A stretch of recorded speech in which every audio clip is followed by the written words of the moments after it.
Good morning guys! Welcome to my mini vlog. Maaga tayo ngayon guys. Napakadami kasing gawa na yan guys. So, good morning! Dami na naman kalakal guys. Dito na tayo guys sa jam shop. Kumusta po kayo? Ayan guys, pati mga PE binibili po siya dito. Mga PE po tawag dyan yung mga plastic recyclable. Medyo madilim-dilim pa. Ito guys yung mga gawa ko to guys kahapon. Ayan, natimbang na po siya guys. Ano po yan? Yan. Yan po yung mga gawa ko kahapon guys. Natimbang na siya. Dadalhin po dun sa kabilang jam shop. Doon kasi ginigiling yun guys. Ayan guys. So nagkalat na guys. Ayan ako.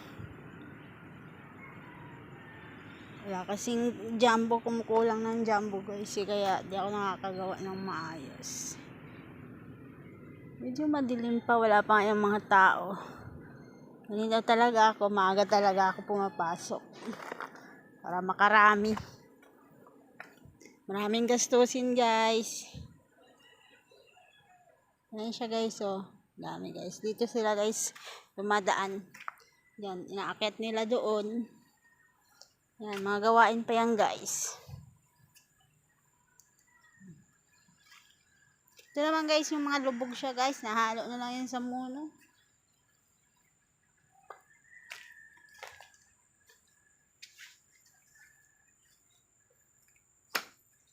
Yan, mga sako din guys. So, binibili din yan guys. Yung mga sakong ano. Luma, iniipon siya. Pinibili din yan guys. May mga bumibili din yan. Ginigiling din at gagawin uling sako. Nire-recycle lang.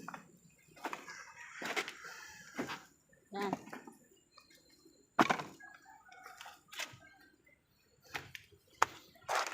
Kita nyo po mga kalakal dito. Iba-ibang kalakal. Napakadami po.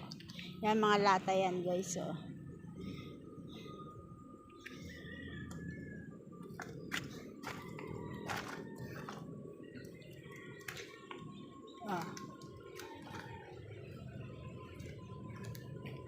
Thank you guys sa panonood.